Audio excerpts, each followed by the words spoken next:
Judge was cool. Okay, let's talk about intelligent design. This is kind of a long warm-up, but the background was fun to hear. Now, I grew up in the upper Midwest. I believe in the thumper principle. If you can't say something nice, don't say nothing at all, right? So I'm going to say something nice about intelligent design. Not going to say a whole lot of things that are nice about intelligent design, but I will say something nice about intelligent design, and I'm serious about this. Because I think the whole intelligent design controversy is very important for a couple of reasons. It reminds us of the importance of keeping the door of science open to theists.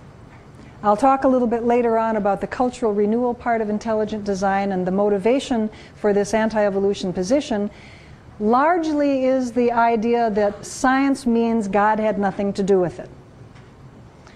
And the intelligent design people believe that evolution is a totally materialist phenomenon. God can have nothing to do with it, and when a high school teacher teaches evolution, the high school teacher is telling the students to take their God and shove it. It's not happening. But I think we need to be reminded that we should be sure that when we teach evolution, whether at the college level or the high school level, that we be sure to not present it in a way that limits the ability of a student who is religious to accommodate his or her religious views to the science we are presenting. This actually involves a very important principle called materialism, which is very confusing because we use it in two ways in science and philosophy. One way that we use the term materialism is in science. We talk of something called methodological materialism. Now, materialism is the idea that matter and energy are used to explain the natural world.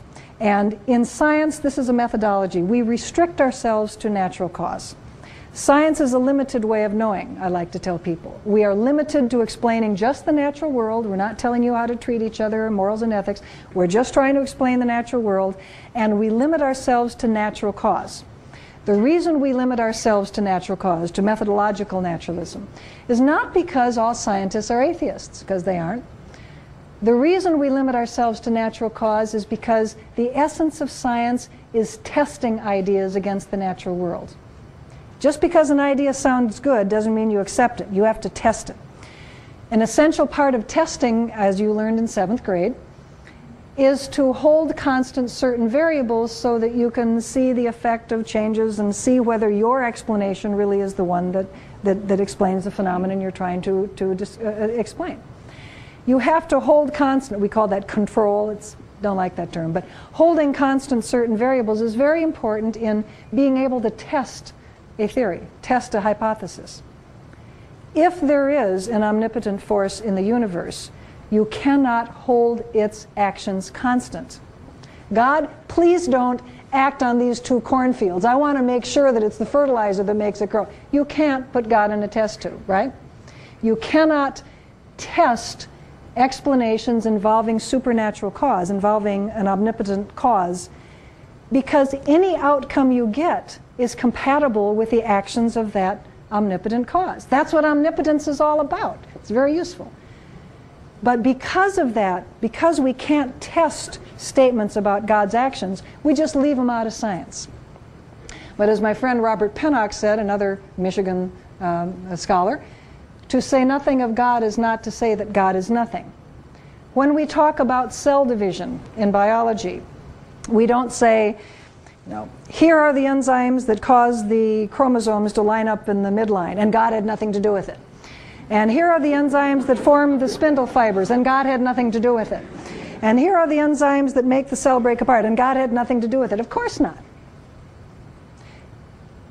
When we talk about evolution, we talk about the phylogenies, we talk about the tree of life, we talk about how bears and dogs had a common ancestor in the Miocene.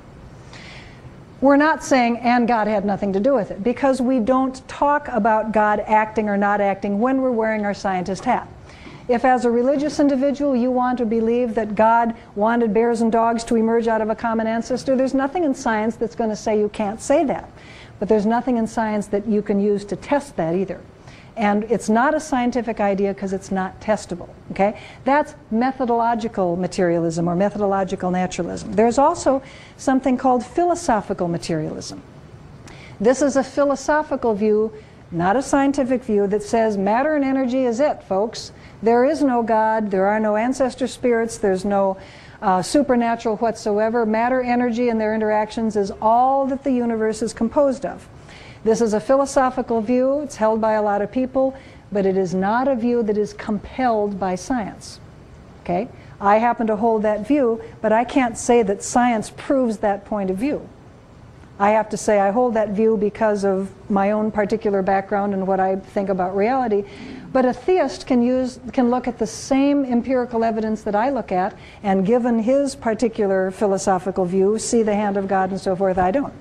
Science is an equal opportunity substratum for philosophy, okay? It does not compel either theism or disbelief or philosophical materialism.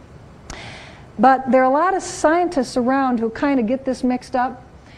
And the creationists love to quote these folks. Richard Dawkins, Dennett, William Provine. I'll give you an example from a Scientific American article by a friend of mine, Michael Shermer, who wrote, he was talking about the Gallup poll, a paltry 12% accept the standard scientific theory that human beings have developed over millions of years from less advanced forms of life, but God had no part in this process. Excuse me? When did that become part of the standard scientific theory? The standard scientific theory is that evolution happened, that living things shared common ancestors. The standard scientific theory is that living things descended with modification from common ancestors. Full stop. Period. If you believe God guided the process, that's fine, that's a theological belief. If you believe God had nothing to do with the process, that's fine, that's a philosophical belief. Neither are compelled by the scientific data. Michael is simply wrong when he says this, and the other scientists who make similar statements simply have not thought this through.